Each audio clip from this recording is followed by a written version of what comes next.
Hello everyone, কেমন আছেন? আশা করি আপনারা সকলে ভালো আছেন। আজকে একটা নিউ ব্লগ ভিডিও নিয়ে চলে আসলাম।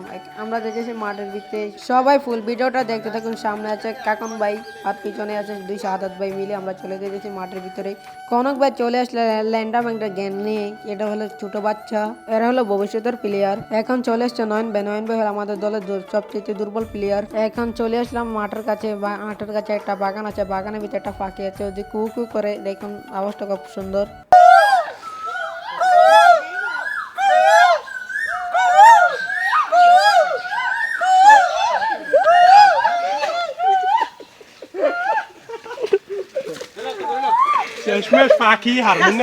কুকি করে চলে আসলাম মাঠের ভিতরে। মাঠের ভিতরে এসে দেখি কাকন ভাই ব্যাট করার জন্য মাঠের ভিতরে নেমে গেছেন।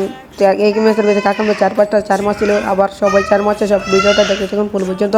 কাকন ভাই এখন আউট হয়ে গেছে, এখন ব্যাট করার জন্য নামছে শাহাদাত ভাই। শাহাদাত ভাই নাকি সব ম্যাচের ভিতরে বল খায় বেশি। দেখুন আপনারা খেলা দেখে বলুন শাহাদাত ভাই কি বল খায় নাকি চার মারে, কমেন্ট করে বলবেন শাহাদাত ভাই ভালো খেলে নাকি খারাপ খেলে। আমি এই সময় মজা করছিলাম, আসলে নয়ন ভাই খুব ভালো খেলে। এই ম্যাচটা নয়ন ভাই জিতেছিল। আমি পুরো লাস্টে ভিডিওটা দেখা যাবে না, আমি তো পরে ভয়েস দিই। আজকে নয়ন ভাইয়ের ভিডিও কত ভুলে গেছিলাম, অন্য আরেকদিন একটা ভিডিও করে দেখাম। নয়ন ভাই আসলে খুব ভালো খেলে। নয়ন ভাই আমার যদি কথাতে যদি কোনো কষ্ট হয়ে থাকে তাহলে আমাকে ক্ষমা দৃষ্টিতে দেখবেন। এখন শাহাদাত ভাই স্টেকে আছে, শাহাদাত ভাই এখনো খেলতেছে, শাহাদাত ভাই এখনো আউট হয় নাই। বলতে না বলতে শাহাদাত ভাই এখন আউট হয়ে গেছে। নো বল ছিল কিন্তু নো বল দেয় নাই, এই জন্য শাহাদাত ভাই আউট হয়ে গেছে। এখন নামছে মেহাদি। মেহাদি তো খুব ভালো খেলে, এটা তো আপনারা আর একটা ভিডিওতে দেখছিলেন ওই ফাইনাল ম্যাচটা কিভাবে জিতে লাইলো মেহাদির কারণে ম্যাচটা আমরা ফাইনাল ম্যাচটা দিছিলাম। মেহাদি এই ম্যাচটা জিতে লাইলো লাস্টে নাইমা।